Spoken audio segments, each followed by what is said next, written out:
Mening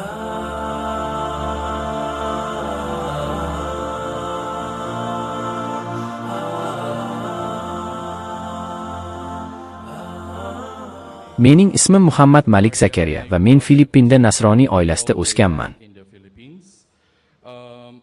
Aslida men 2018-yilda islomni qabul qildim va hozir Indoneziyada parfyumeriya bo'yicha murabbiy bo'lib ishlayman. Akam va oilam meni nasroniylikka qaytarishga harakat qilmoqdalar, lekin Allohga hamd va sanolar bo'lsin, meni imonim mustahkam. Suhbatlarimizdan birida men Iso alayhissalom musulmon sifatida ibodat qilganini va hatto Iso alayhissalomning o'zi ham musulmon ekanligini aytdim. Shundan so'ng u menga savol berdi. Islom faqat 610-yillarda paydo bo'lgan bo'lsa, Iso qanday qilib musulmon bo'lishi mumkin edi? Bu savol hozir meni qiziqtirmoqda. Umid qilamanki, siz menga javob bera olasiz. E'tiboringiz uchun rahmat. Men birodarimizni e'tiqodini mashalloh qadrlayman. U nasroniy oilada tug'ilib islomni qabul qilgan va e'tiqodida mustahkam. U oila a'zolariga, birodarlariga Iso musulmon bo'lganini hamda musulmonlardek ibodat qilishini aytdi. Demak, birodarimizning savoli quyidagicha. U islom Injildan 600 yil o'tgach paydo bo'lganida musulmon bo'lish haqidagi savolga javob berishimni so'radi. Birinchidan, islom dini yangi din emas. Bu payg'ambarimiz Muhammad sallallohu alayhi va sallam tomonidan asos solingan din emas. Ko'p odamlar bu haqda noto'g'ri tushunchaga ega. Musulmon bo'lmaganlarning ko'pchiligi islom 1400 yil oldin paydo bo'lgan yosh din va uning asoschisi payg'ambar Muhammad ekanligiga ishonishadi. Islom tarix boshlanishidan oldin birinchi odamlar yer yuziga qadam qo'ygan paytdan boshlab paydo bo'lgan. Va payg'ambarimiz Muhammad sallallohu alayhi va sallam islom dinining asoschisi emas, balki u oxirgi va yakuniy payg'ambardir. Islom dinining birinchi elchisi Odam alayhissalom edi. Ko'p sonli payg'ambarlar bo'lgan va ularning deyarli barchasi Bibliyada va Qur'oni Karimda tilga olingan.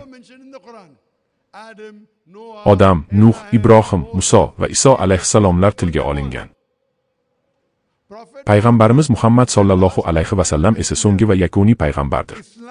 Islom Qur'oni Karim nozil qilingan paytda paydo bo'lmagan. Qur'oni Karim oxirgi va yakuniy vahiydir. Shuningdek, biz Iso alayhissalom Alloh taoloning elchisi ekanligiga ishonamiz. Demak, islom abadiy din bo'lib, u har doim ham dolzarb bo'lib qoladi.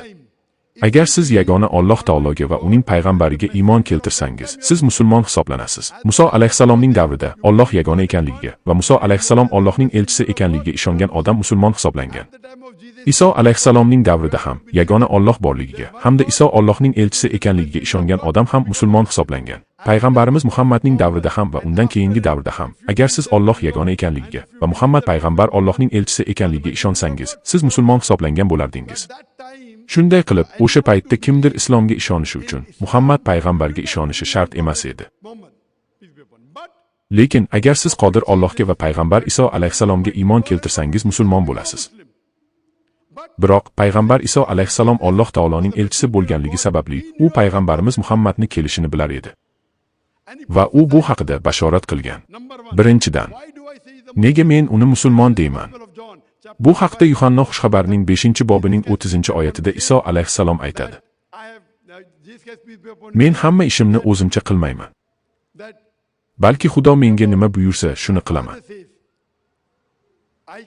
Shuning uchun mening hukmim to'g'ri va adolatli. Chunki men o'z xohishimni emas, balki meni yuborgan Xudoning xohishini bajaraman. Men o'z xohishimni emas, balki qodir Allohning xohishini bajaraman degan har bir kishi musulmon hisoblanadi. Shunday qilib, Iso Masih qodir Tangrining xohishini bajarishga intilayotganini aytgan. Demak, u aslida musulmon bo'lganligidan dalolat.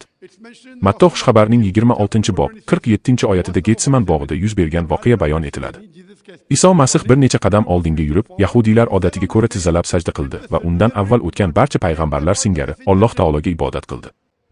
Hatto Ibrohim alayhissalom Raqamlar kitobining 17-bobining 3-oyatida ibodat qilishi aytilgan. Muso va Harun Raqamlar kitobining 20-bobining 6-oyatida sajda qilib Allohga ibodat qilganligi aytilgan. Iso alayhissalom Yoshua kitobining 5-bob 14-oyatida qudratli Allohga sajda qilib ibodat qilgan. Va nihoyat, Matto xushxabarning 26-bobining 47-oyatida biz Iso musulmonlar singari tiz cho'kib Alloh taologa ibodat qilganini ko'ramiz. Demak, Iso musulmon bo'lgan va musulmonlardek ibodat qilgan deganingiz to'g'ri.